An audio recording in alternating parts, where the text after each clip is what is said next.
It's Unbelievable Reality Podcast. I am Roy Arthur. Welcome to the show. Love to start off every podcast with a literal reference.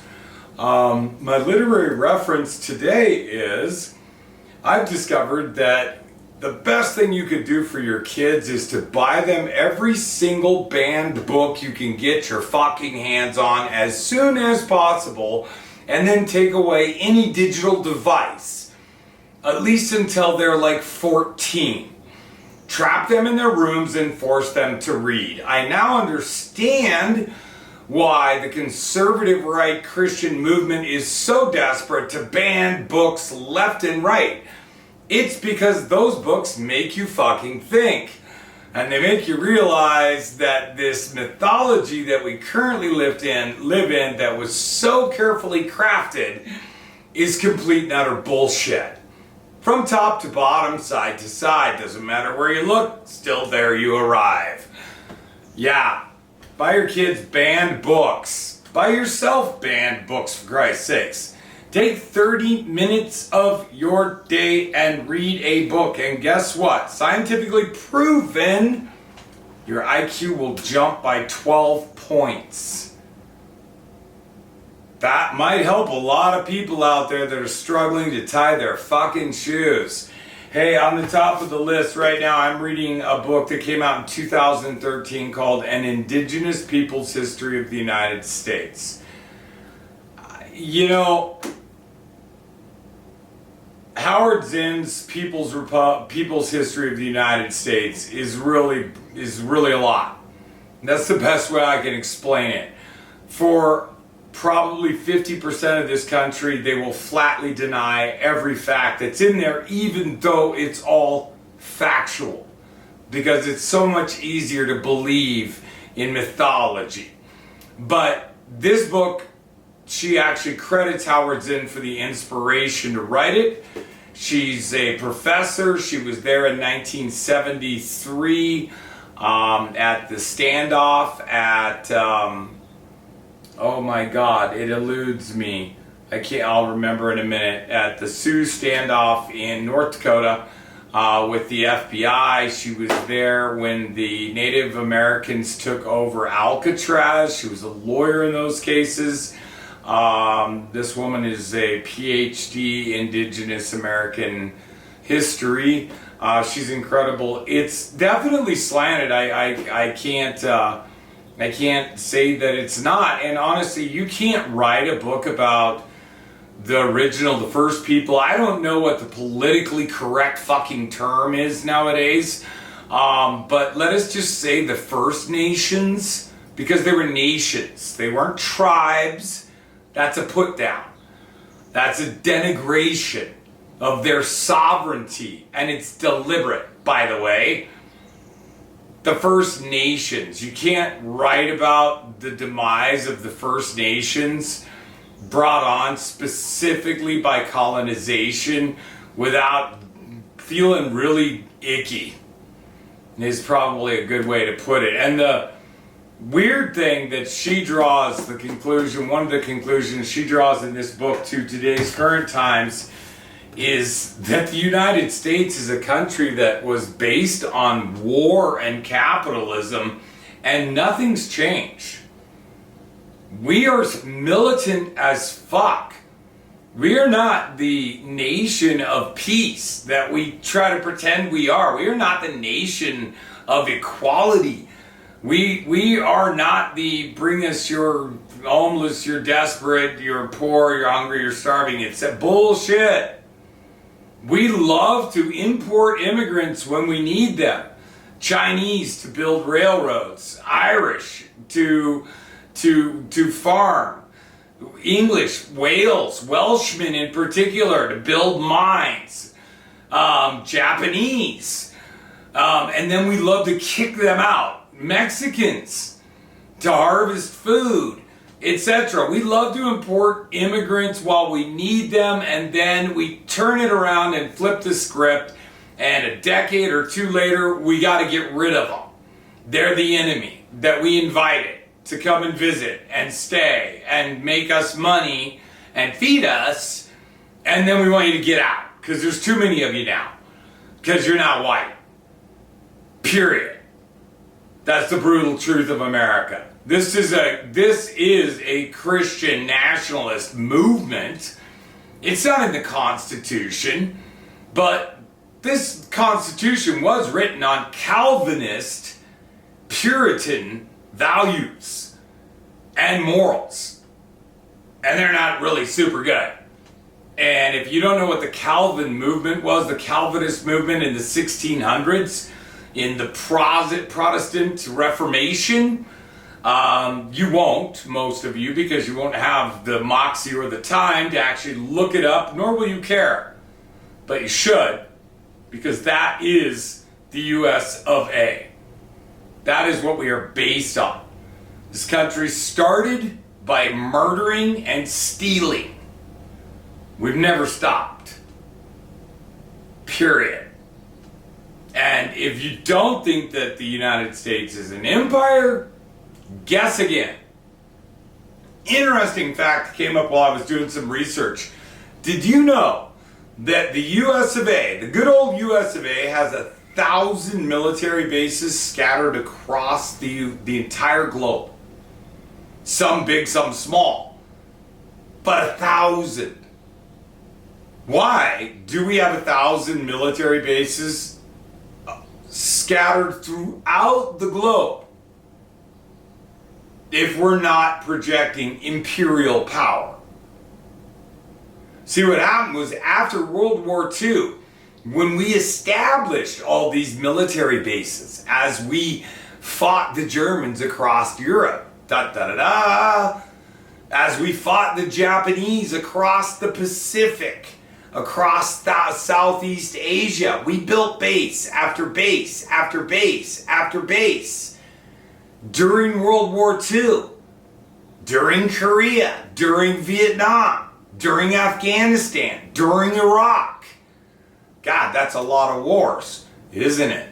Those are just the wars in the last 80 years.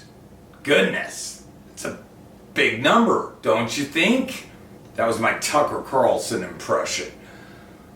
We kept the bases. We just kept them. After each one of the wars, we kept the military bases. They're now ours. Considered sovereign U.S. territory. Which is pretty interesting if you sit down and think about it. Why? Another food for thought before I get on to today's current subjects, because these are both really important and we need to talk about them. And you, the viewer, you, the subscriber, need to think about these current topics and talk about them with your friends and family. But we kept all of these military bases after World War II, after all of the wars we fought, even some of the wars that weren't officially declared as wars. Panama, ring a bell? We kept all those bases, so now we have 1,000 of them. And if you think about it, the United States is an island. We're a giant island. Canada is not a threat. Mexico is not a threat. Neither country is a nuclear power, neither country has a military even remotely capable of challenging ours, etc., etc., etc. So, theoretically speaking, the United States is an island separated from the rest of the world by 2 oceans. What are we defending? The United States has not officially been invaded since the War of 1812. It's 2026. In 224 years, the United States has never been invaded. But we have the largest system of military bases of any country in the world. We are also the biggest weapons supplier, manufacturer, and distributor in the world. The military-industrial complex in the United States is the backbone of our economy. It is not farming. It is not automobiles. And as much as they'd like to say, it's not fucking tech either. Super sorry, Elon. It ain't tech. It's military. It's weapons. Period. The number one American industry is devices that kill people. That's what we do best. We make shit that's really expensive, really complicated, specifically for the purpose of killing other people. And selling devices to other countries and people, good and bad, only I don't even know who the judge is, we certainly are not. Those devices we sell are to kill people. Israel has used our devices to great effect to commit the first genocide of the 21st century in Gaza. Period, the end. I have avoided talking about Israel because of censorship, and also because through AIPAC, their lobbying arm, the Israeli government, in effect, owns our government. Yeah, sit back. There's really no way to deny it. There's really no way to escape it. That's really the backbone of the whole Epstein issue. Where did the money come from? And what was the point of these sex rings? It wasn't just bored billionaires wanting to get off to something unique. Bullshit. Bullshit. It was multi-layered, financed ultimately by Israel and Mossad. It was a honeypot operation to compromise our government officials, and it worked perfectly until it didn't. And now they're trying to do everything in their power to make it go away. And while we're talking about Israel's influence on the United States of America and this proposal in the defense funding bill that currently sits in the Senate, stalled in the Senate, to integrate the U.S. military with the Israeli military, to give them access to everything we have. All of it. This is a blanket statement. I don't care. It's true enough. All of our intel, all of our weapons, etc. with no, hear this loudly, with no governmental oversight at all. It's a blank check. And you have to ask yourself, just logically, why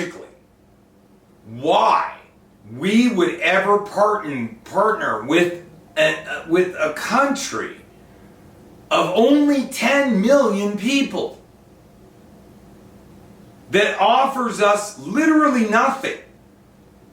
They don't export beef, oil, natural gas,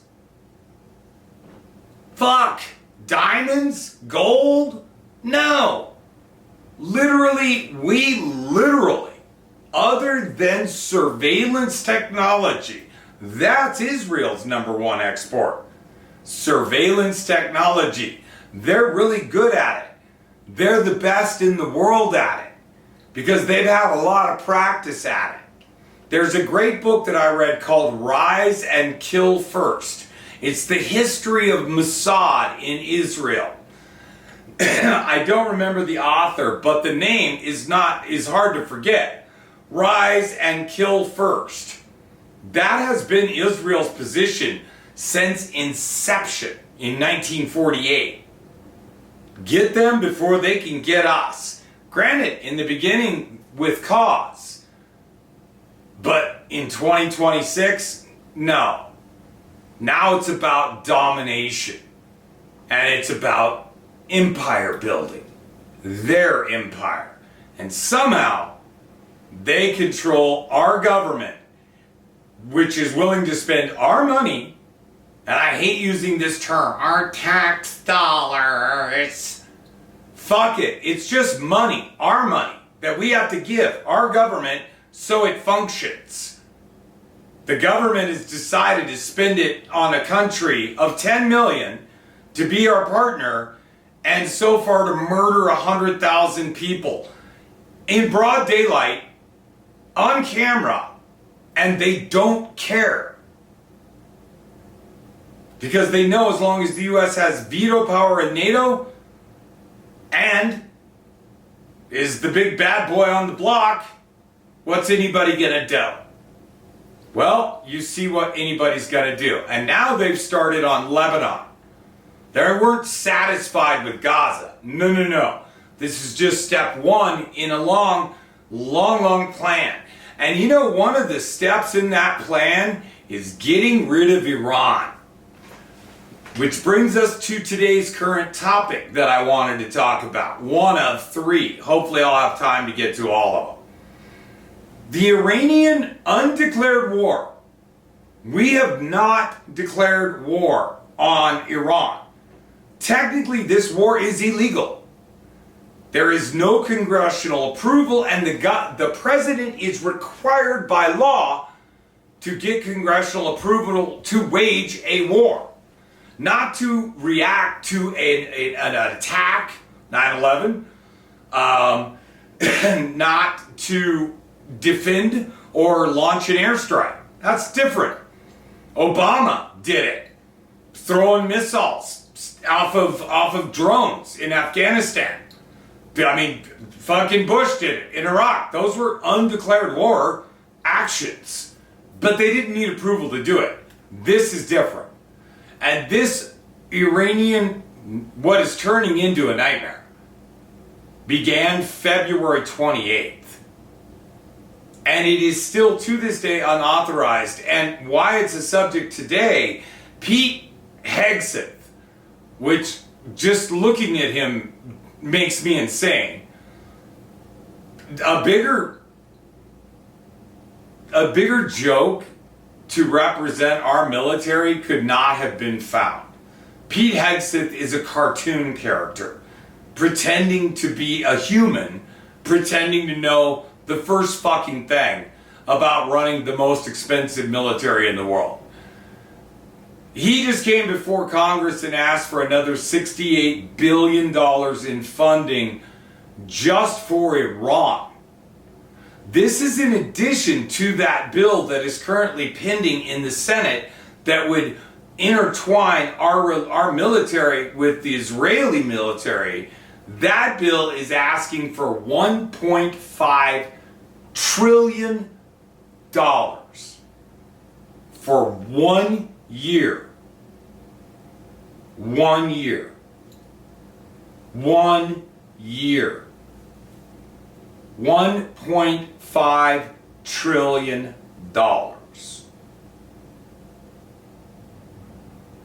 This country's $38 trillion in debt already.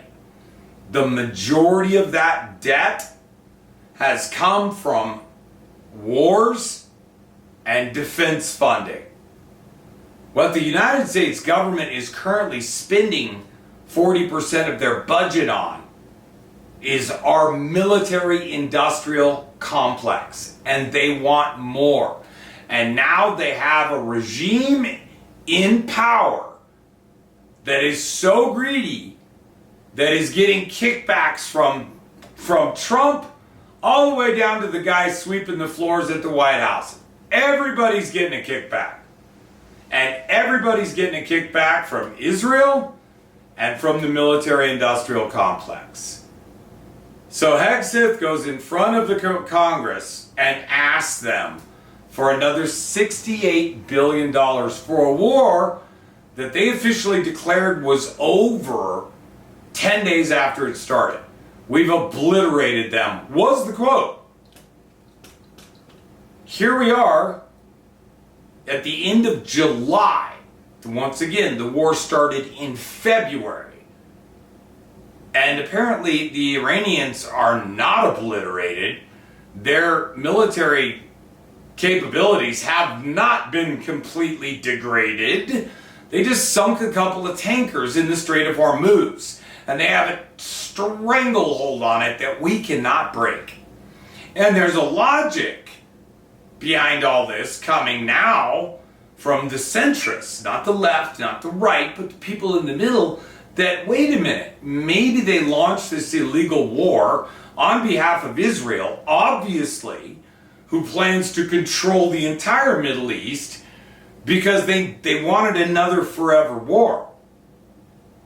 And that forever war is for us to eventually, for the United States, to end up with control of the Strait of Hormuz and all of the resources that pass through it.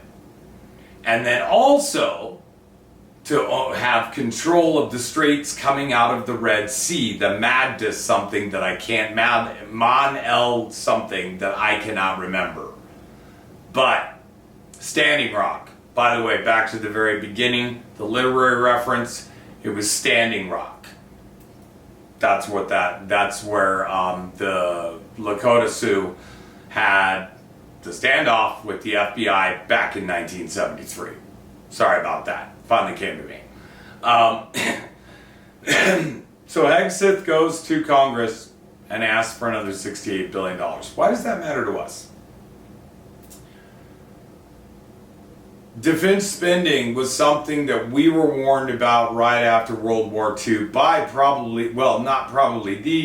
greatest general to come out of it and President of the United States 2 times, Dwight D. Eisenhower. Not a shining rose, but a relatively straightforward fellow, and also a Republican who warned us about the military-industrial complex and its intention to take over the economy of the United States.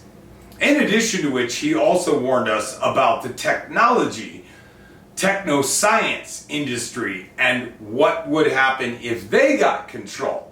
So now we're, as a country, which is the summary of all of this, we are being ruled, not by our government, by a group of techno-nerds and the military-industrial complex at the same time.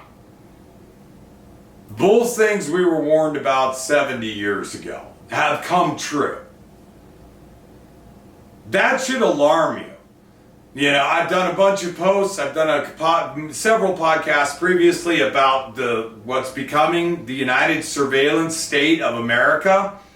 As fast as they can throw up surveillance, put it in your cars, it's in our phones, it's in our TVs, it's in our security systems, on our own private homes, mind you. It's in the Oura rings that we wear to monitor our health, or most of us used to, until we found out that Oura is partnered with Palantir. The Oura rings are selling your data to Palantir. Get that. Get that. Just yet another layer in the surveillance world that we now inhabit in the US of A. Which makes the surveillance in China and Russia look like kind of like little boys at the school ground. Literally children, compared to what is happening here and is going to continue to happen. Why does any of this matter to you? You, Mr. Whatever, working for your 60 grand a year, or 40 grand, or 80 grand, or 150 grand, or 250 grand. It really doesn't matter because it's not enough. Whatever it is, you're getting paid, and you already know that. Because our country doesn't pay for healthcare. Our country doesn't pay for education. Our country doesn't pay for housing. Our country doesn't pay for any infrastructure. Mass transit, nothing. Our country, our government doesn't pay anything for its citizens at all anymore. It's all been privatized. It's all been monopolized. Because our government has allowed that to happen. Big business runs our world. But the money that the government is giving to the defense industry would solve all of these problems that we have for the citizens of this country with 1 year's defense budget.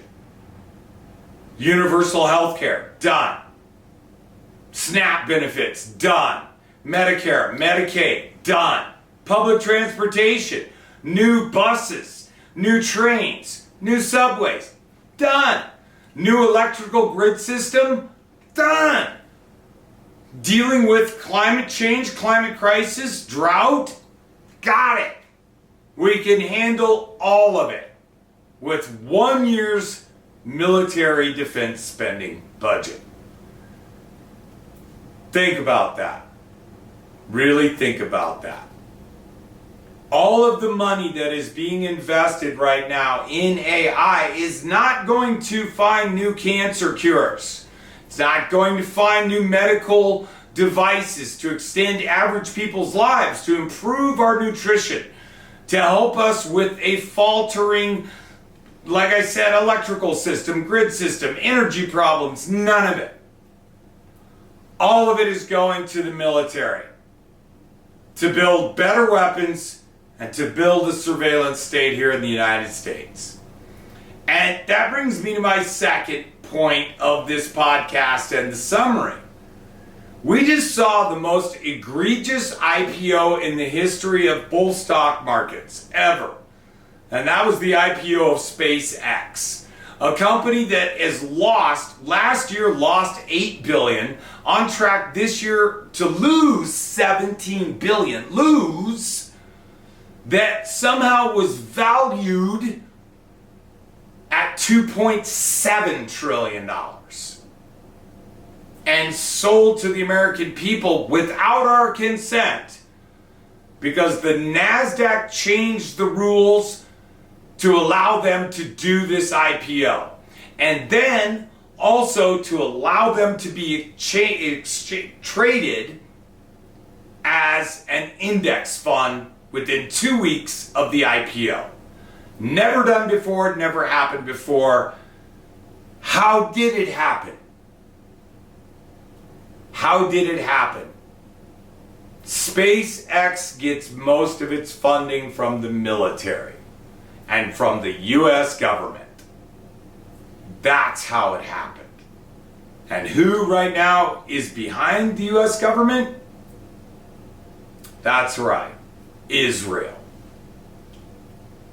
Mamdani came out 2 days ago, and actually said to the world, Benjamin Netanyahu is a war criminal and a murderer and the leader of a genocidal nation. The first time a major American politician has flat out said it on television. How does all this tie together? I don't know. I'm going to keep exploring it, keep trying to find out. But these are some things you might want to think about. Where is all of our money going? Why can't we fix healthcare? Why can't we deal with infrastructure? Why can't we deal with infectious disease? Why do we need to keep cutting our national parks and the things for the people? Why do we need to do that when we keep shoveling money at the military-industrial complex and at Israel? You want to know what our problem is? It's the conservative right-wing movement, yeah, currently. But this has been going on for 50 years, and it's all part of a plan. I'm Roy Arthur. This is Unbelievable Reality Podcast. As always, if you don't like what I have to say, you think that I'm wrong, well, fuck you, don't watch. If you do believe, if you do think, if you do care, like, subscribe, share, and comment.